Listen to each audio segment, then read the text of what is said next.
बिस्मिल्लाहिर्रहमानिर्रहीम। अल्हम्दुलिल्लाहि वस्सलातु अला अहलिहा व बाद। फ़अऊज़ु बिल्लाहि मिनश शैतानिर रजीम।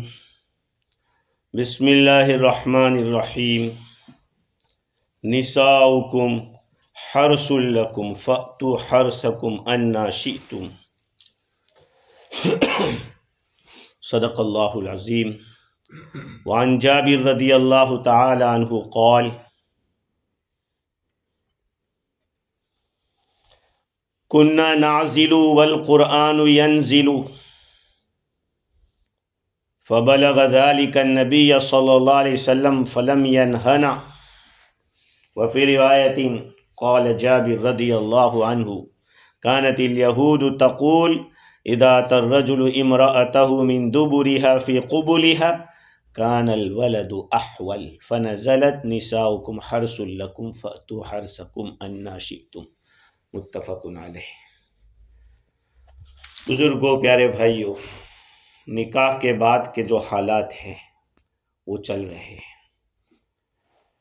निकाह हो जाता है, निकाह के बाद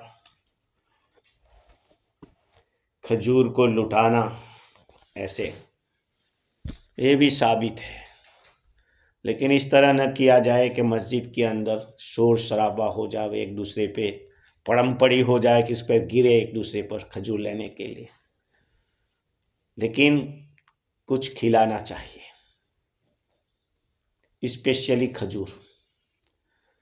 और वलीमा औरत की जिम्मेदारी नहीं है, और मर्द की जिम्मेदारी है, सुन्नत मर्द के लिए। लेकिन इसका ये मतलब भी नहीं कि निकाह के बाद औरत की तरफ से खिलाना जायज़ नहीं है, ये भी गलत है। हाँ,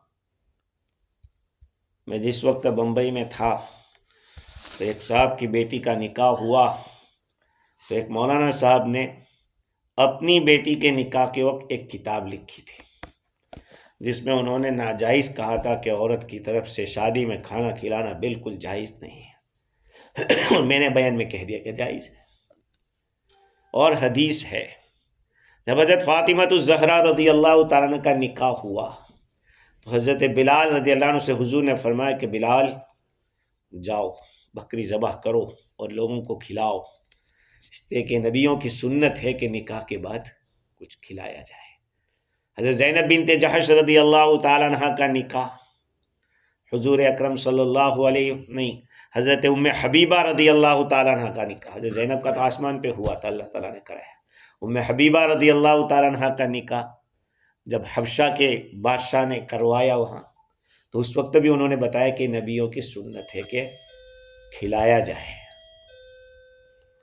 ये कोई शरारत करता हुआ देख लो तो जैसे अभी कोई दूर से पहुंना हो, हाँ, ना, नहीं खिलाना चाहिए। हाँ, अभी एक गांव से दूसरे गांव में आया तो नहीं खिलाना चाहिए, सुन्नत है, मैं तो कह रहा हूँ। लेकिन उन्होंने जब कह दिया, फिर बाद में जब मेरा बयान उन्होंने सुना तो फिर किसी मास्टर साहब ने कहा कि आइंदा दूसरी किताब लिखना अपनी दूसरी बेटी की शादी के वक्त, क्योंकि पहले में तो आप छूटने के लिए लिख लिया था कि कहीं खिलाना मना है। हाँ, लेकिन बात यह है कि इस्लाम में लचक है। जब आदमी दीप जाता है तो यही बात है, सवाल पैदा होते हैं दीन के बारे में कि कैसा दीन है, ये तो खुश का दीन नहीं, दीन में इस्लाम में ऐसा नहीं है। इसमें वो रोड रख दो वहाँ पे, उसमें कोई खेल रहे होंगे। तो देखिए, निकाह के बाद एक बात और भी है, वो ये है कि निकाह के बाद लड़का खड़ा होकर कसरा वाले को, बस इतना हो गया। हालांकि निकाह के बाद लड़के को दुआ देना हदीस शरीफ से साबित है। रसूल अकरम सल्लल्लाहु अलैहि वसल्लम ने दुआएं सिखाई है। हज़रत हसन से रिवायत है कि अकील इब्न अबी तालिब ने बनी जश्म की एक औरत से निकाह किया तो लोगों ने कहा अर्रिफा वल बनी, मज़ा लो और बच्चे पैदा हुई, मतलब कि ये दुआ दी अर्रिफा वल बनी। तो कहा कि भाई ये मत कहो, ऐसा कहो जो रसूलुल्लाह सल्लल्लाहु अलैहि वसल्लम ने फरमाया है, बारकल्लाहु फीकुम व बारक अलैकुम बारकल्लाहु लकुम, कहते हैं बारकल्लाहु लक व बारकल्लाहु अलैक व जमा बैनकुमा फी खैर, ये एक दुआ है। लेकिन मैं तो फौरन दुआ दे देता हूँ, लेकिन बात अम्मतन ऐसा होता है, ऐसे बस खामोश, मुंह पे कोई दुआ नहीं होती। बारकल्लाहु लक व बारकल्लाहु अलैक व जमा बैनकुमा फी खैर, ये दुआ दो, ये दुआ है, हदीस शरीफ से साबित है। कभी कभी बोलते हैं मुबारक हो शादी है, बोलते हैं मुबारक हो शादी, वो तो देखो ये दुआ हो गई, वो भी दुआ हो गई, मुबारक हो। बाकी अल्फाज याद कर लो तो ज्यादा अच्छा है। देखो दो चीजें अलग है, एक मीनिंग मिल जाना अच्छा है, और मीनिंग नहीं आपकी दुआ तो हम लोग को याद नहीं, बस वही दुआ काफी है, मुबारक हो तुम्हारी। लेकिन वो हमारे हाजी, इनको खड़ा करना पड़ेगा फिर, मुबारक हो शादी, तो शादी खैर शायर है वो। अब आगे की बात क्या है, बहुत सारे लोग नहीं जानते हैं इन बातों को, इसलिए कहा जाता है। मुझे याद है और अच्छी तरह से याद है कि जिस वक्त हम लोग छोटे थे तो इंडिया में जब कोई शादी करता था तो वो नौजवान मौलाना के पास जाता और मौलाना से कहता कि मौलाना वो जरा दुआ लिख दो और क्या करना है वो भी बता दो। वो काम तो सब जानते हैं जो करने का है, लेकिन ये अगला काम जो स्टार्टर है दुआ और सब चीजें, तो कहा उसका क्या। तो वो सिखाते थे कि जब बीवी आवे तो ये बाल उसके पेशानी के पकड़े इस तरह से। ये नहीं है कि रेसलिंग हो रहा है, ऐसा नहीं है कि रेसलिंग में उतर रहे हैं।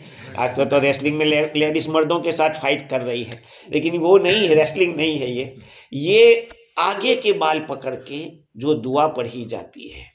हजरत ज़ैद बिन अस्लम रहिमहुल्लाह सहाबी का वास्ता छोड़ के हुजूर सल्लल्लाहु अलैहि वसल्लम की हदीस मुरसलन नकल करते हैं कि हुजूर ने फरमाया इदा तज़व्वज अहदुकुमुल मरअत अविश्तरल जारियत फल्याखुज़ बिनासियतिहा वल्यदु बिल बरका।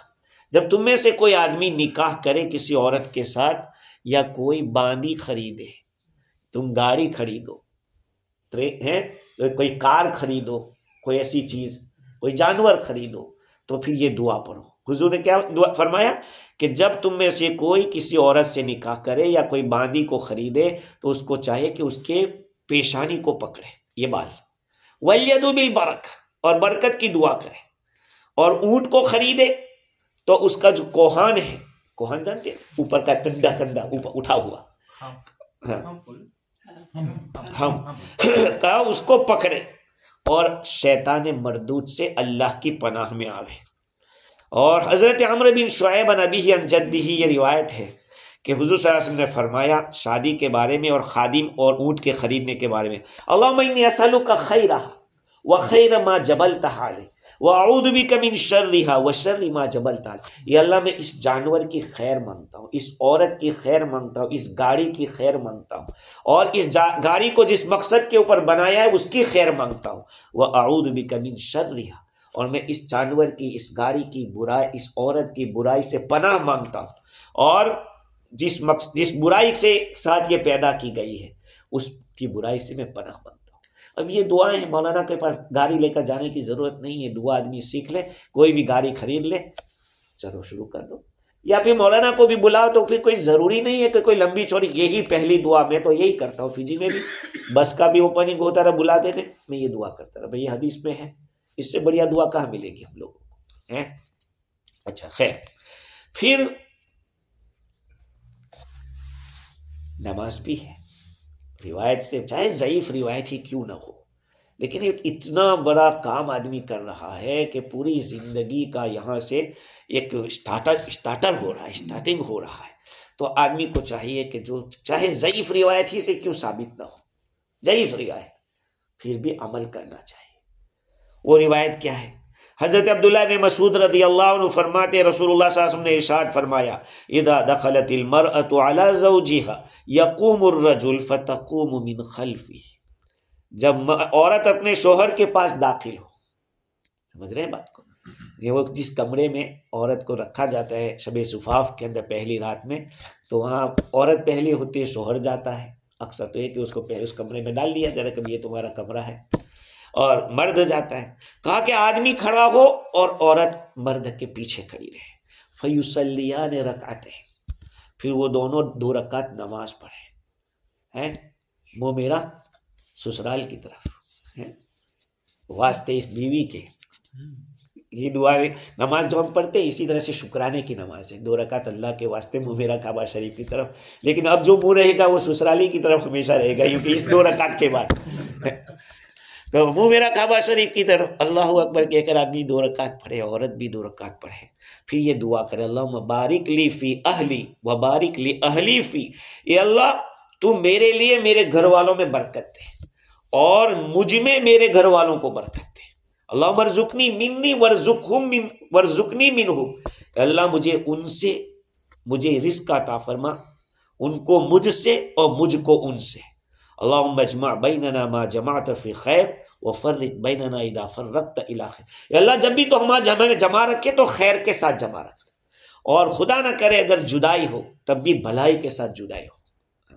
ये दुआ है। उसके बाद एक जब आदमी अपनी कज़ाए शहवत करता है, अपनी शहवत पूरी करता है, उसमें बुखारी शरीफ, मुस्लिम शरीफ, अबू दाऊद शरीफ, तिरमिज़ी शरीफ सब में ये रिवायत मौजूद है। ये रिवायत इन सारी किताबों में मौजूद। लेकिन बड़ा अफसोस होता है हमें इस बात पर कि हमारे ना उलमा बोलते हैं, न शादी के महफिल में बयान में कोई बोलता है। क्यों? बेशरम कहलाओगे तो कहे, जिसको कहना हो कहे। सबसे बड़ा शर्म वाला तो हमारा नबी था, सबसे बड़ा शर्म वाला। कुंवारी लड़की उससे भी ज्यादा हुजूर की हया ज्यादा थी। हाँ, उसके बावजूद हुजूर ने क्या फरमाया?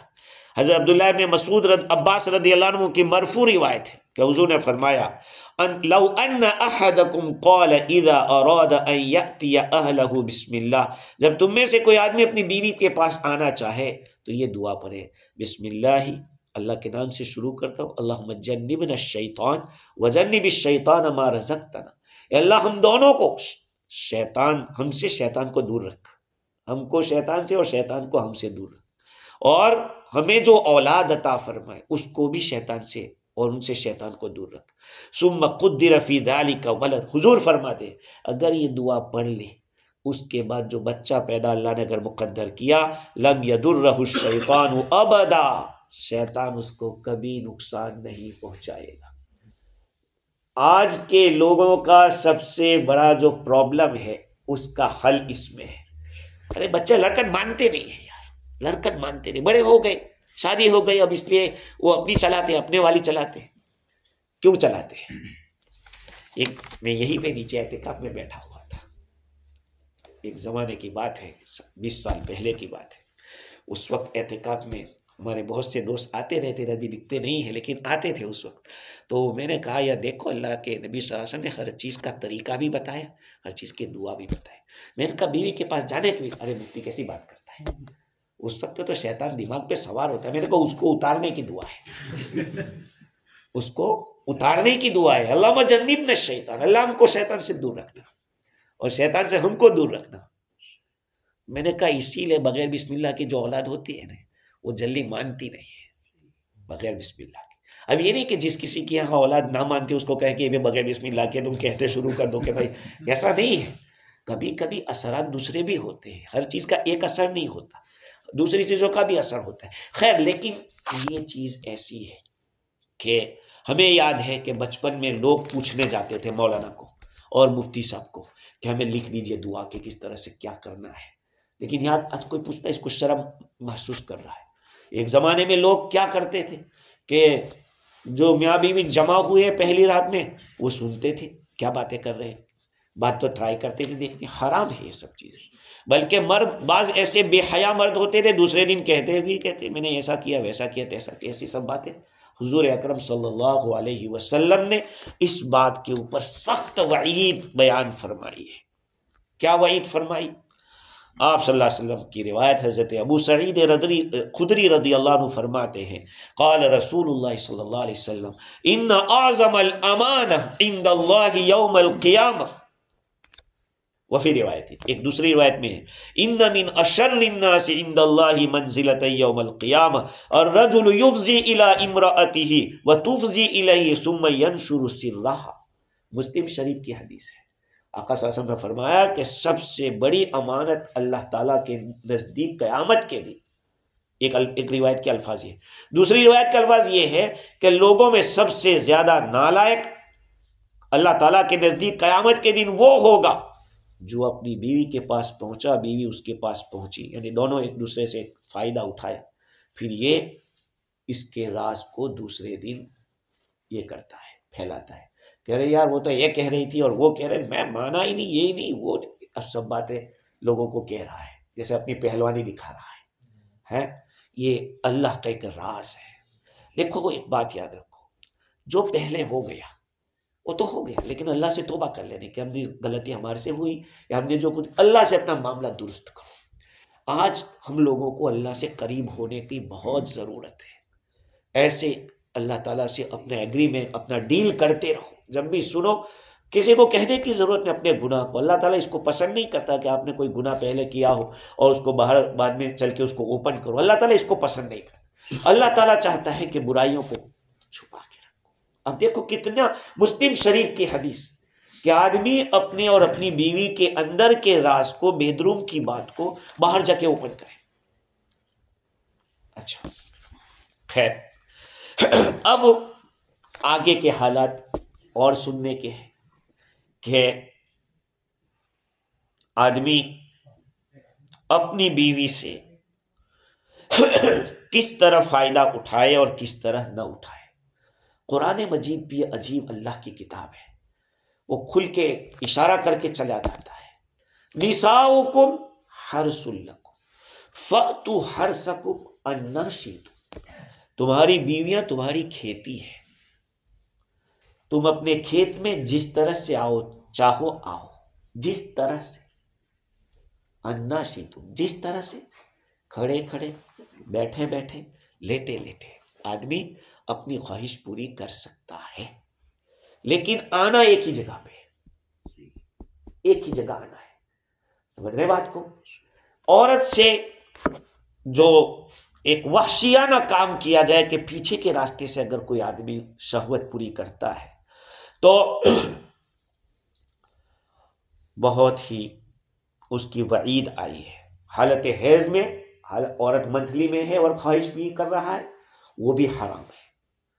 और पीछे के रास्ते में शहवत पूरी करना वो भी हराम है। कुरान में साफ अल्फाज में आया, यसअलूनका अनिल महीद कुल हुवा अज़ा फ़अतज़िलुन निसा फ़िल महीद। ये आपको हैज के बारे में पूछते हैं, आप फरमा दीजिए कि वो गंदगी है, लिहाजा औरतों से हालत हैज में सोहबत मत करो, दूर रहो। दूर रहने का मतलब ये नहीं है कि जैसे यहूदी लोग के उसके हाथ का खाना भी नहीं खाते, उसका बिस्तर भी अलग, सब कुछ अलग, का नहीं।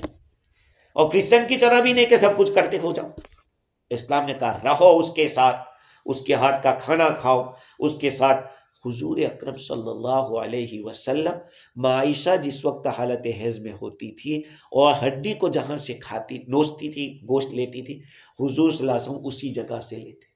माइशा पानी पीती थी जिस गिलास से, और जिस जगह पे माइशा ने पिया हालत हैज में, उसी जगह से हुजूर भी पानी पीते थे। इसका ये मतलब नहीं कि हैज में आ गई अब इसकी कोई ज़रूरत हमें नहीं है, नहीं।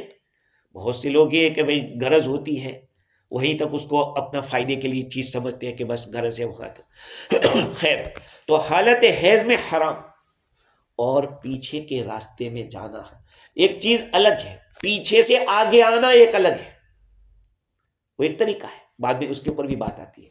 खैर, तो पीछे के रास्ते में मर्दों के साथ भी हराम है, अपनी खुद की बीवी के साथ भी हराम है। इसलिए कि पीछे का रास्ता मखरज है, मदखल नहीं है। पीछे का रास्ता निकलने के लिए अल्लाह ताला ने बनाया है, गंदगी को निकालने के लिए वो जगह। आप सोचिए कभी कि अल्लाह ताला अगर यही पीछे के हिस्से को आगे रखता और वहाँ से टॉयलेट निकलता तो आदमी को कितना भारी ये होता है। एक तो इंसान को अल्लाह ताला ने तन्हाई में कहा कि पेशाब करना है, चुपचाप तन्हाई में जा। जानवर खुलेआम करते हैं पेखाना। अल्लाह ताला कितना दयालु है और कितना हम लोगों से पर्दा चाहता है कि तुम लोग इन चीज़ों में पर्दा करो। समझ रहे बात को? बहुत सारे मर्द, माफ करना, बहुत सारे मर्द अपने घरों के अंदर इतना हाफ पहनते हैं और ये रान घर में दिखती है, अपनी जान जिसको कहते हैं, जिसका असर क्या होता है? औलाद भी वही करती है औलाद भी वही करती है। इसलिए याद रखो, हमारी औलाद हमारी कॉपी करती है, उनके सामने कोई ऐसी हरकत न करे। इसलिए घुटना जो है, जिसको घाटी कहते हैं हमारे फिजी की जबान में, हाँ, नी, ये नी, वो सतर में दाखिल है या नहीं, उसमें तो उलमा का इख्तिलाफ है। हनफिया तो कहते हैं कि है, लेकिन रान में इख्तिलाफ नहीं कि रान सतर में दाखिल है। अब बहुत सारे लोग कितना पहन के अपने घर के अंदर ऐसे आ जा रहे हैं। मैंने बहुत से 60 साल की उम्र के आदमियों को भी देखा, मैंने डांटा सबके सामने कि शर्म नहीं आती तुमको ये पहनते हो। तो ये चीज ऐसी है कि इसको सोचना चाहिए, इसका नेगेटिव असर अपनी औलाद के ऊपर पड़ता है, नेगेटिव असर पड़ता है। आप सोचते हैं कि यार सभी तो मर्द लोग बैठे हैं, सब घर ही के तो लोग हैं, तो सब घर के लोग हैं, तो फिर कल जाके दूसरा भी कहेंगे कि अब बाथरूम की भी जरूरत नहीं है, ऐसे ही कर लो, नहाना हो तो सब कुछ नहीं। हर चीज की लिमिट होती है, अल्लाह ताला ने हर चीज की लिमिट रखी है। खैर, तो पीछे के रास्ते से अपनी शहवत पूरी करना मर्द के साथ भी हराम और अपनी खुद की बीवी के साथ भी हराम है। हजरत अब्दुल्लाह इब्न अब्बास रदियल्लाहु ताला अन्हुमा फरमाते हैं, अल्लाह ताला ने रसूलुल्लाह सल्लल्लाहु अलैहि वसल्लम की तरफ ये वही भेजी, निसाउकुम हर्सुल लकुम फअतु हर्सकुम, कहा तुम्हारी औरतें तुम्हारी खेती है। भाई जहां पे कुछ उगता हो उसको खेती कहते हैं, जहां उगता ना हो वहां उसको कौन खेती कहेगा, वो तो बंजर जमीन हो। तो अब पीछे के रास्ते से कुछ उगने वाला तो है नहीं है। आगे क्या फरमाया देखिए, अकबिल व अदबिर वत्तकी दुबुर वल हैजा, भाई आगे से आओ या पीछे से आओ, आना आगे है, हाँ, लेकिन नजासत की पाखाने की जगह से बचना और हैज से भी बचना, हैज से भी बचना। साइंटिस्ट भी ये कहने पर मजबूर हो गए कि इस्लाम ने हैज की हालत में शहवत पूरी करने से क्यों रोका। जानते हो आप, हालत हैज में शहवत पूरी करने से, सोहबत करने से क्यों मना किया? इसलिए मना किया कि जो निकलने वाला ब्लड होता है ना, ब्लड, उसमें सोजिश होती है, वो कोई अच्छा खून नहीं निकलता है। औरत से मंथली में निकलने वाला खून कोई साफ सुथरा खून नहीं होता, वो सोजिश वाला होता है, जलन वाला होता है। और जाहिर बात है, वो नाजुक जगह में नाजुक चीज जाएगी तो नुकसान दोनों को होगा। ये इस्लाम हमारा खैर खा है। और मैंने पहले बताया था आपको कि अगर हालत हैज में आदमी को अगर कुछ सफर से आया है और देखा कि ये हाल है, तो कुछ बात नहीं, बगल गिर हो के आदमी उसके साथ प्यार मोहब्बत करके अपना पानी निकाल ले, ठंडक हो जाएगी। और क्या, ये हदीस से साबित है, हदीस से साबित है। कहा उससे बचो, डायरेक्ट उससे बचो। लेकिन अगर कपड़ा पहने हुए है और उससे आदमी शहवत पूरी कर ले, कोई हालत भाई, दीन बहुत आसान है।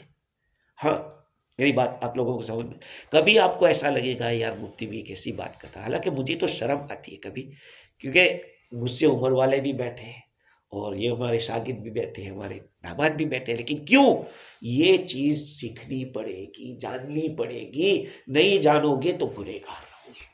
खुदा की कसम, 60 साल की उम्र के आदमी ने मेरे सामने कहा, मुफ्ती साहब मेरे बच्चों की शादी हो गई, मुझे तो पता ही नहीं था कि पीछे नहीं कर सकते। एक आदमी टीचर और मुझे कहा, मुफ्ती साहब, उसकी 40 के ऊपर उम्र थी, कहा मुझे पता ही नहीं था कि हैज में नहीं कर सकते। आप सोचिए, ये जो दुआएं हैं मैंने जो पढ़ी, आप लोगों को सिखाई, समझाई, वल्लाहि अज़ीम मैंने फिजी में कई जगह बयानों में ये बात कही, ये दुआएं सिखाई, तो मुझे, हमें कई लोगों ने कहा हम तो नहीं जानते, हम तो नहीं जानते। तो कब जानेंगे? ये हदीसें क्यों अल्लाह के नबी ने बतलाई थी? हमें इसलिए बताई थी कि हम दूसरों तक पहुंचाएं। किसी की शादी है, भाई पहले किसी को पूछ लेना कि इसके लिए क्या दुआ है, क्या तरीका है। खैर, एक और मसला कि हजरत जाबिर रज़ियल्लाहु अन्हु फरमाते हैं कि यहूदी लोग, जब कोई आदमी अपनी बीवी से पीछे के रास्ते से आगे आता तो यहूदी कहते हैं कि उससे बच्चा बेंगा पैदा होता है। बेंगा जानते हो उन्हें, डबल दिखता है, इसको डबल दिखता है, ये उन लोगों ने कहा था। अल्लाह ताला ने ये आयत नाजिल फरमाई, निसाउकुम हर्सुल लकुम फअतु हर्सकुम अन्ना शि'तुम, कहा भाई तुम्हारी खेती है, तुम जिस तरह आओ, मंजिल एक रहेगी, तरीका चाहे तुम्हारा कुछ भी रहता हो। और एक मसला होता है, अब चूंकि ये सेक्सुअल चीजें चल रही है तो एक और मसला आता है अज़्ल का। अज़्ल कहते हैं आदमी अपनी शहवत पूरी करने से पहले जब पानी निकलने वाला हो तो अपने उज़्व खास को बाहर निकाल के पानी बाहर फेंक दे, इसको अज़्ल कहते हैं, अरबी के अंदर अज़्ल। बाद लोग कंडम इस्तेमाल करते हैं, बाद लोग गोलियां खाते हैं या खिलाते हैं, वो कैसा है? हजरत जाबिर रज़ियल्लाहु अन्हु फरमाते हैं कि भाई हुजूर सल्लल्लाहु अलैहि वसल्लम पर कुरान नाजिल होता था, हम लोग अज़्ल करते थे, हुजूर सल्लल्लाहु अलैहि वसल्लम ने हमें रोका नहीं इससे। ये एक रिवायत है, एक रिवायत। और दूसरी रिवायत वो भी हजरत जाबिर रज़ियल्लाहु अन्हु की है। फरमाते हैं कि एक आदमी हुजूर सल्लल्लाहु अलैहि वसल्लम के पास आए, उन्होंने कहा हुजूर मेरी एक बांदी है और वो हमारी खिदमत करने वाली भी, मैं उसके पास जाता हूं अपनी शहवत पूरी करने के लिए, जायज़ है मेरे लिए, मेरी बांदी है, लेकिन मैं ये लाइक नहीं करता कि उसको बच्चा पैदा हो। तो हुजूर ने फरमाया कि अगर तू चाहता हो तो उससे अज़्ल कर, अज़्ल कर यानी पानी बाहर फेंक ताकि बच्चा ना हो। फ़इन्नहु, तू चाहे अज़्ल करेगा, अल्लाह ने जो लिखा है वो तो होके रहेगा। मैं एक बात कहता हूं कि बहुत सारे लोग अज़्ल इसलिए करते हैं कि यार अभी से बच्चे वाले हो जाएंगे, अभी से बाप बन जाएंगे, अभी से माँ बन जाएंगे, तो फिर हमारा जो ये एक ब्यूटी है उसके ऊपर बहुत बड़ा इफेक्ट पड़ेगा। ये सब इसकी इजाज़त नहीं है। अज़्ल की इजाज़त कहाँ है मैं बताऊँ आपको। बच्चा पैदा हो चुका है, अब छोटा सा बच्चा है, दूध पी रहा है, अब दूध पीते पीते अगर बच्चे की माँ प्रेग्नेंट हो गई तो जाहिर दूध बंद हो जाएगा, दूध बंद हो जाएगा। तो आदमी ये सोचता है कि यह थोड़ा बच्चा बड़ा हो जाए फिर दूसरा बच्चा लाए, तो ठीक है, इस मकाम के ऊपर अज़्ल कर सकते हैं, इस मकाम पर अज़्ल कर सकते हैं। फैमिली प्लानिंग के फैमिली प्लानिंग के दो तरीके होते हैं। एक तो यह है कि परमानेंट न रहे, बांस न बजे बांसुरी, समझ रहे?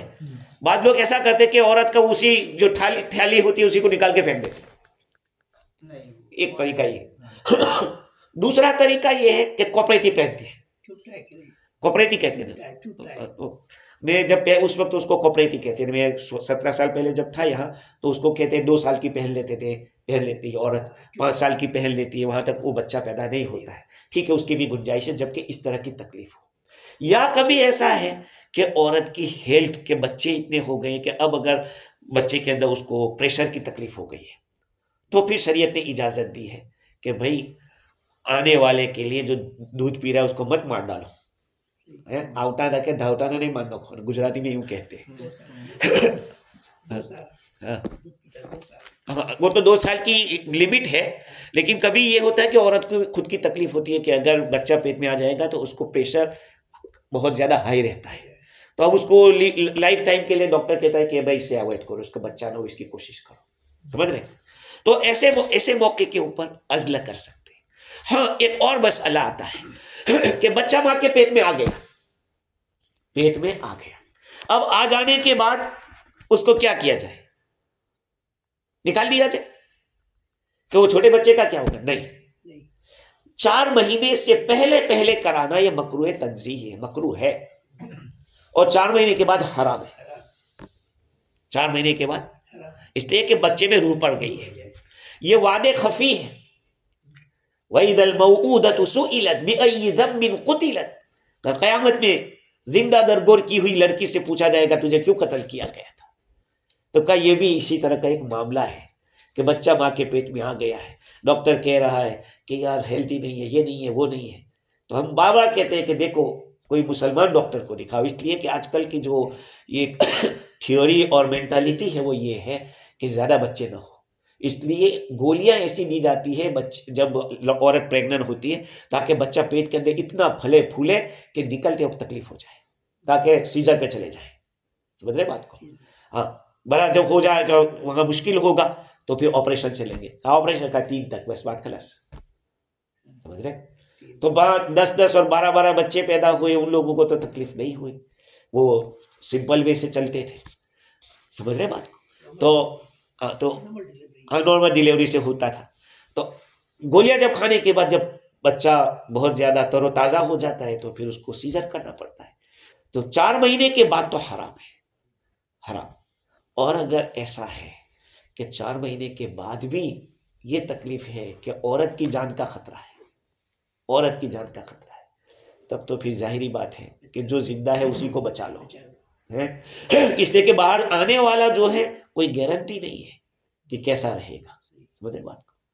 ये मसाइल बहुत ही अहम है, जिंदगी में पेश आते रहते हैं और लोग इसके बारे में पूछते रहते हैं। हुजूर सल्लल्लाहु अलैहि वसल्लम ने इरशाद फरमाया, हजरत अस्मा बिनती यजीद रदियल्लाहु अन्हा फरमाती है, सभी तो रसूल अल्लाह सल्लल्लाहु अलैहि वसल्लम ला तक़्तुलू औलादकुम सिर्रा, तुम अपनी औलाद को चुपके चुपके मत मार डालो। फ़इन्नल गैल युद्रिकुल फारिस फ़युदासिरुहु अन फरसी, इसलिए कि गैल, गैल कहते हैं बच्चे को दूध, वो दूध जो के बच्चे को पहुंचता है, माँ प्रेग्नेंट है और दूध पीने वाले बच्चे को पिला रहे, ये नुकसान देगा बच्चे को, इसको गैल कहते हैं। हाँ, इसलिए कि जो फारिस है, जो फारिस यानी घोड़े सवार है, जो सवारी पर सवार है, वो कभी कभी गिर पड़ता है अपने घोड़े से। इसके अंदर यह बतलाया गया कि अगर बच्चे को हालत हमल में दूध पिलाएंगे, औरत प्रेग्नेंट होते हुए बच्चे को दूध पिलाएगी, तो हो सकता है कि जो बच्चा जिंदा है उसी को खतरा लग जाए। इस हदीस में या तो मर्दों को कहा गया है कि तुम लोग दूध पिलाने के जमाने में अवॉइड करो, बचो सोहबत करने से, इसलिए कि जरिया बन जाएगा बच्चा पैदा होने का, ताकि तुम्हारी औरतें हामिला ना हो, जिसकी वजह से तुम्हारी औलाद ये हो जाए। और अब एक मसला जो मैंने कहा अज़ल के बारे में, बांदी है तो आका की इजाजत के बाद, आका की इजाजत लेकर उससे अज़ल किया जाए, क्योंकि अगर बच्चा पैदा होगा तो उसका मालिक कौन बनेगा? आका बनेगा। इस वजह से आका के बारे में, अगर मर्द अपनी बीवी के साथ अज़ल करना चाहता है, पानी बाहर फेंकना चाहता है, तो फिर दोनों एक दूसरे की इजाजत के साथ आगे बढ़ सकते हैं। लेकिन ये जो मेंटालिटी है कि बहुत सी जब दफा ऐसा होता है कि शादी के बाद कहा कि 2-4 साल तक तो अभी तो हम नहीं लाएंगे बच्चा, अभी तो हम घूमेंगे, ये करेंगे, वो करेंगे, आउट ये करेंगे, उसके बाद हम बच्चा लाएंगे। अल्लाह की कसम कभी कभी ऐसा होता है कि आदमी महरूम हो जाता है। मेरे पास एक केस आया था जब मैं यहाँ पर था पहले, 17 साल पहले। हमारे एक दोस्त थे, अल्लाह उनको जन्नतुल फिरदौस अता फरमाए, उन्होंने कहा या मुफ्ती साहब बच्चे को ऐसा, तो मैंने कहा उसको फ़ोन करके पूछो कि तुमने अवॉइड किया था या नहीं, बीवी को गोलियां खिलाई थी कि नहीं? कहा ये तो गलत किया। अल्लाह ताला के निज़ाम में कभी रुकावट मत डालो, रुकावट मत डालो। फिर मैंने कुछ इलाज एप्पल पे कुछ लिख के दिया। 14 साल के बाद लड़का पैदा हुआ, लेकिन लड़का होने के बाद मियाँ बीवी में झगड़ा हुआ, फिर डिवोर्स हुआ। समझ रहे? 14 साल के बाद बेटा हुआ और बेटा होने के बाद फिर आपस में झगड़ा हुआ और फिर तो बात यह है कि इस तरह की जो सोच रखते हैं वो उसके खिलाफ है। किसके? तकदीर के खिलाफ है, तकदीर के खिलाफ है। अल्लाह ताला ने जो मुकद्दर में लिखा है वो होके रहेगा। आदमी अल्लाह से मांगता रहे नेक साले औलाद, ये बहुत बड़ी नेमत है। अब इसके बाद दोनों की गाड़ी चल रही है और हमारे फैजल भाई ने लास्ट दफ़ा भी सवाल किया था, डिवोर्स का मसला आता है। पहली बात तो ये है कि जायज़ है लेकिन अल्लाह उससे नाराज। एक चीज जायज़ लेकिन अल्लाह नाराज, वो है तलाक। चुनांचे हजरत अब्दुल्लाह इब्न उमर रज़ियल्लाहु ताला फरमाते, अब गज़ुल हलाल इलल्लाहि तलाक, अल्लाह ताला के नजदीक हलाल चीजों में सबसे नापसंदीदा चीज तलाक है। और छोटी छोटी बात पे शैतान इसी में मजा लेता है। समझ रहे बात को? शैतान चाहता है कि एक कपल टूटेगा तो 2 खानदान टूटेंगे और इससे कितनी बुराइयां वजूद में आएगी। इसीलिए औरत को भी कहा, औरत को कितनी भरी वईद है सुन्नत हजरत सौबान रदी अल्लाह अन्हु फरमाते हैं रसूलुल्लाह सल्लल्लाहु अलैहि वसल्लम ने इरशाद फरमाया, अय्युम इम्रअतिन सअलत ज़ौजहा तलाक़न फी गैरि मा बअसिन फहरामुन अलैहा राइहतुल जन्नह, रवाहु अहमद व तिरमिज़ी व अबू दाऊद व इब्न माजा व दारमी। इतनी सारी रिवायतों की किताबों के अंदर ये रिवायत आई कि जो औरत अपने शौहर से बिला वजह तलाक का सवाल करेगी उस पर जन्नत की खुशबू हराम है। जुड़े थे क्यों? जुड़े थे इस वजह से कि अल्लाह के नाम से जुड़े थे, निकाह के नाम पे जुड़े थे, और बिला वजह मांग रही है। बहुत सारे लोगों ने तलाक को खिलौना बनाया, जैसे कि इन मुल्कों में आए और गोरियों के साथ या दूसरे कौमों के साथ निकाह किया। भाई हमको यहाँ का राइट मिलता है, आपको पता नहीं। मैंने यहाँ फैमिली नाइट में ये रिवायत नकल की थी, सलासुन जिद्दुहुन्न जिद्दुन व हज़्लुहुन्न जिद्दुन निकाह व तलाक वल इताक। 3 चीजें ऐसी है कि जिसका जॉक भी रियल और जिसका रियल भी रियल, जिसका जॉक भी रियल, रियल का भी रियल। एक तो निकाह, जॉकिंग कर रहे थे निकाह में ऐसे बैठ के कि भाई हंसा तुमने इसको कबूल किया, कबूल किया, हो गया काम तो जॉक। अरे तुम जॉक करते थे, इस्लाम में जॉक नहीं है, ये वजूद में आ गया। शौहर ने बीवी को मजाक में कहा। एक मौलाना, एक कारी साहब थे, एक कारी साहब, सुनना सच्चा किस्सा है, मजाक नहीं कर रहा हूं, जॉक नहीं सुना रहा हूं। एक कारी साहब थे, फजर की नमाज पढ़ा के आए, घरे पढ़ के आए तो बीवी को नमाज पढ़ी कि नहीं? कहा कि नहीं। कहा अगर फजर नहीं पढ़ेगी 3। औरत उस वक्त हालत हैज में थी। क्या हुआ? हालत हैज में थी। हैज में तो पढ़ नहीं सकती, तो नहीं पढ़ी तो 3 हो गई। मैं एक बात पूछता हूं, कोई और लफ्ज क्यों नहीं आता? मैं जब लंदन गया, सबसे पहली दफा जब गया, मुझे याद है 1999 में गया था। हाँ, तो उस वक्त एक साहब ने वहीं इंग्लैंड में लड़की बीवी को 3 मरतबा कह दिया। अब वो सोचे कि ये नया नया मुफ्ती है, इंडिया से आया है, कुछ यस कर दें। तो कहा कि उसको कुछ समझ में नहीं आता था कि ये बोलने से ऐसा होता है। मैंने कहा उनको ये पता नहीं कि मेरी बीवी है। कहा मैं इनका डे और नाइट में फर्क करता ना कि ये दिन चल रहा है या रात का। इनको पागल का, तुम मुझको पागल साबित करना चाहते हो? इल्म नहीं था तो इल्म हासिल करना फर्ज था, उसको इल्म हासिल करना फर्ज था कि ये बोलने से ये होगा, ये बोलने से ये होगा। जब तिजारत करना चाहते हो तो तिजारत के मसाइल पहले जानो है। एक आदमी बाप बनता है तो बाप बनने से पहले औलाद के हुकूक समझ ले। एक आदमी शादी करता है तो शादी से पहले बीवी के हुकूक समझ ले, और क्या उसके साथ करना है क्या नहीं करना है वो सीख ले। इसलिए कि तलबुल इल्मी फरीज़तुन अला कुल्ली मुस्लिम व मुस्लिमा, हर मुसलमान मर्द और औरत पर इल्म का हासिल करना फर्ज है। न जानना बहुत बड़ा कसूर है। कल क़यामत के दिन आलिम से पूछा जाएगा, तू जानता था फिर भी तूने कोई अमल नहीं किया। लेकिन जो आलिम नहीं था उसको पूछा जाएगा, तूने इल्म क्यों हासिल नहीं, तो अमल क्यों नहीं किया और इल्म क्यों हासिल नहीं किया। अब वो जो आलिम को सवाल है वो थोड़ा हैवी तो है कि जानते हुए नहीं किया, लेकिन उधर 2 सवाल है। जैसे मालदार से 2 सवाल है, मिनाइन अक्तसबा वफीमा अनफका, कहां से कमाया और कहां खर्च किया, वहां 2 सवाल है। समझ रहे बात को? तो इल्म हासिल करना फर्ज है। अब वो डिवोर्स का जो लफ्ज है, किसका? डिवोर्स का लफ्ज। अब डिवोर्स के लफ्ज के बारे में हम क्या कहेंगे कि उससे कौन सी तलाक वाक़ होगी। मैं पहले भी आपको कह चुका हूं कि तलाक के अंदर अल्फाज को देखा जाता है, और अल्फाज के अंदर वो किस माने के लिए इस्तेमाल होता है।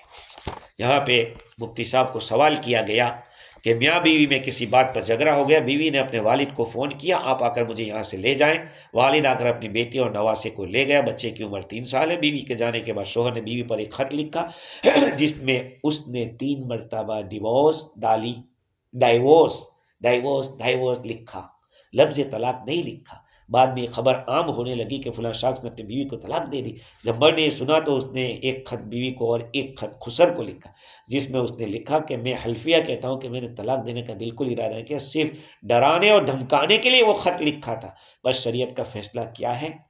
तहरीर फरमाए बय्यिनु तुजरू, बयान करोगे तुम्हें उजरत अजर, अल्लाह ताला अजर अता फरमाए। साउथ अफ्रीका का सवाल है। अल जवाब, तलाकनामा सामने नहीं। इसलिए मैं बार बार कहता हूं कि कोई सवाल करे तो पहले हमें वो लिखा हुआ बताए, हम पहले पूछ ले क्या लिखा है, वो हमें लफ्ज देखना पड़ेगा।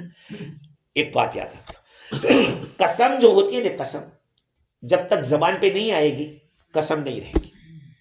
आपने मन्नत मानी है दिल के अंदर, मेरा ये काम हो जाएगा तो मैं इतनी रकातें पढ़ूंगा, आप पर कुछ वाजिब नहीं। जब जबान से बोल दिया अब कसम कंफर्म हुई। दिल में आदमी को गुस्सा बहुत है बीवी पर कि उसको ये कर दूंगा वो कर दूंगा, बोला नहीं है, वाकई नहीं होगी। तलाक का पक्का इरादा कर दिया, बल्कि प्रॉमिस कर दिया। देखो दो बातें अलग अलग मैं कह रहा हूं, याद रखना। तूने ऐसा किया तो तुझे 3, अगर तूने ऐसा किया तो मैं तुझे 3 दे दूंगा। दोनों का मसला अलग है।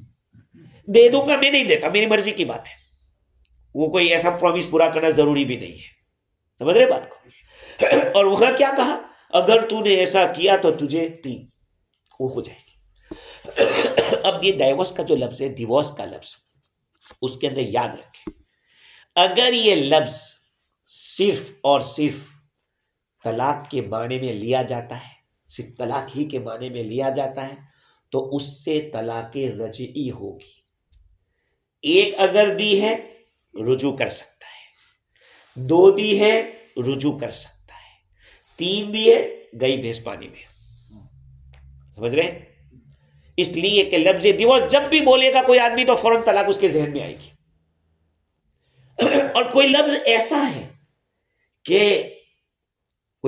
ऐसा है कि जिसके मीनिंग, पहला मीनिंग तो कुछ दूसरा लगता है, लेकिन और गौर व फिक्र करें तो उसका दूसरा माना भी होता है। जैसे कि चल निकल, तो अब निकलने का एक मतलब यह है कि मेरे सामने सभी चले जा, तो मेरा दिमाग ठिकाने नहीं है। और एक ये है कि मैं तुझे अलग कर चुका हूं, निकल जा। अब यहां नीयत अगर उसने की है तो होगी, नीयत नहीं की तो नहीं होगी। इसको कहते हैं तलाक़े किनाई। एक होती है सरीह यानी स्ट्रेट, कि वही लफ्ज कहा जिसके लिए, जिस माने के लिए वो लफ्ज इस्तेमाल होता है। और एक होता है कि लफ्ज का माना एक और है और दूसरा भी है। असल ये लफ्ज निकला था किसी और माने के लिए, लेकिन वो दूसरे माने में इस्तेमाल होने लगा। अगर उसने उस नीयत, तलाक की नीयत से वो लफ्ज कहा है, तो सेम टाइम तलाक़े बाइना होगी, यानी निकाह भी टूट जाएगा, लेकिन इद्दत भी वाजिब होगी। और इद्दत में यही आदमी उससे निकाह फिर से कर सकता बगैर हलाले के। देखो, मर्द को शरीयत ने 3 गोलियां दी है। अब वो स्ट्रेट तीनों मार दे, एक एक करके मारे, या बिल्कुल ना मारे। समझ रहे बात को? अब बाद लोग कहते हैं कि 100 दफा तलाक। हुजूर के ज़माने में या इब्न अब्बास का ज़माने की बात है, सहाबी के ज़माने की बात है, किसी आदमी ने अपनी बीवी को 100 तलाक दे दी। 100 तलाक देने के बाद अब क्या हुआ? पछतावा हुआ, तो कहा 3 तो लग गई है और 97 जो है वो बेकार हो गई, वो तो किसी काम की नहीं। समझ रहे?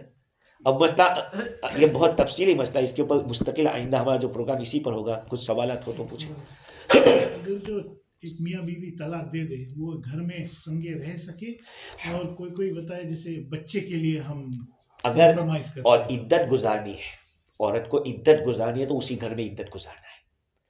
समझे? अगर किसी और जगह भी गुजारेगी तो ये इद्दत का खर्चा देखा जाएगा कि औरत ने खुद तलाक मांगी थी या शौहर ने दी थी। अगर शौहर ने दी है तब तो उसका रोटी कपड़ा जो 3 महीने जो इद्दत गुजरेगी उसका खर्चा उसके जिम्मे रहेगा, तो उसी घर में रह सकती है। लेकिन बात यह है कि दोनों को ये नहीं रहेगा किसी किस्म का। अभी कोई सिचुएशन में यहाँ न्यूजीलैंड में भी तलाक हो जाता है, मगर एक ही घर में रहते हैं, कहते हैं कि बच्चे और इनके लिए हम कॉम्प्रोमाइज करते हैं, मगर तलाक हो गया। हाँ, तो कोई बात नहीं, रह तो सकते हैं, लेकिन इनका कोई रिश्ता नहीं रहेगा। अगर 3 दफा कह दिया है तो ऐसा कर दे कि मर्द है वो निचले के हिस्से में रह जावे और औरत ऊपर के हिस्से में बच्चों के खातिर, तो ठीक है, समझ रहे। इद्दत तो कम से कम उसको वहां गुजारनी है, और इद्दत के बाद भी अगर शौहर इजाजत दे लेकिन बच्चों को तो, क्योंकि मर्द ये भी सोचेगा कि अगर ये लेकर किसी जगह रहने के लिए गई तो वहां का किराया मुझे देना पड़ेगा, बच्चे का खर्चा तो देना ही पड़ेगा, लेकिन उसको रहने का जो किराया है वो भी देना पड़ेगा। लेकिन वही के ताल्लुक 3 ये बात हराम। और एक सवाल और है, जैसे पहले तो ज्यादा होता, अभी भी कोई कोई टाइम हुए जब निकाह हो जाता है, जब रुखसती होती है ना, बारात वापस जाता है, तो संगे संगे लड़की के संगे संगे एक नाउन बोलते हैं, या एक पुलिस वुमन आती है संगे, जो घरे जाएगा, दूल्हा के घरे जाएगा, तो उस रात में वो सोने नहीं देंगी, वो अलग रखेंगे। क्या ये गलत है। जब निकाह हो गया इसका हक हो गया।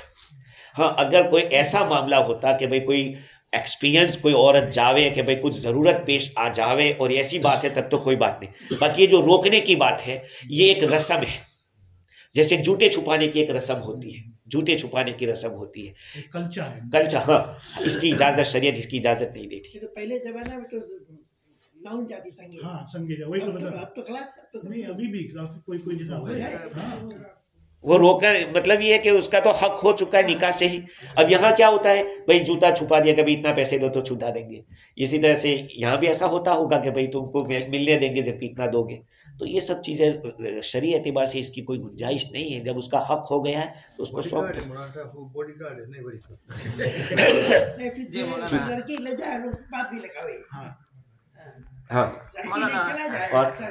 और वो जो मसला आपके पास पेश आया कि वो औरत ने नमाज नहीं पढ़ी, तो मेरे ख्याल से उसकी तलाक नहीं होनी चाहिए। वजह उसकी ये है कि वो मकदूर नहीं है, वो औरत उसके ऊपर कादिर ही नहीं है जो वो पूरा करे। वो तो उसको समझना चाहिए था। नहीं, वो ऐसा ही है जैसे कि किसी को उसको तो पता ही नहीं कि ये है इसमें किसको।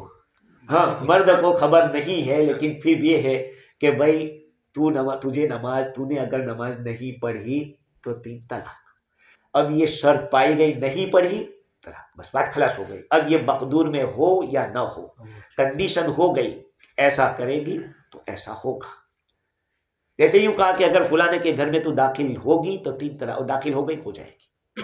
अच्छा मौलाना, इसके अच्छा और एक बात, एक औरत बेचारी का कसूर ही नहीं है। एक औरत है, हाँ, वो इंडिया में है, हाँ, और शोहर ने आकर ये कहा कि 1 घंटे के अंदर तो श्रीलंका पहुंच गई या अमेरिका पहुंच गई, नहीं पहुंची, हाँ, तो तुझे तलाक है। हाँ। तो उस मसले में आप क्या कहेंगे? नहीं, तो अब जाहिरी बात है कि ये उसने जब खुद पर कुल्हाड़ी मारी है, जब वो ऐसी कंडीशन लगा रहा है, तो कंडीशन जब पूरी नहीं करेगी तो वो तो तलाक वाक़ई होगी। पहुंच नहीं सके, नहीं नहीं पहुंच सकी तो उसको खुद को सोचना चाहिए कि ऐसी शर्त क्यों लगाए। ऐसी शर्त, भाई शर्त तो कुछ भी हो सकती है। दिल से करी से खाली माना करे 1 घंटा, दिल से। ये मतलब ये है कि उसको वो निकालना चाहता है तो अब कोई भी कंडीशन लगा दे, निकालना चाहता है दिल से, समझ रहे हैं। मुस्तहिल जो है, जो आप जो कह रहे हैं अब्दुल सत्तार भाई कि औरत का कोई कसूर नहीं है, तो बहुत सी जगहों पे ऐसा ही होता है कि औरत का कोई कसूर नहीं होता, तलाक दे देता है आदमी, समझ रहे। तो सुभान अल्लाह, इस पे इंशाल्लाह आइंदा फिर गुफ्तगू करेंगे।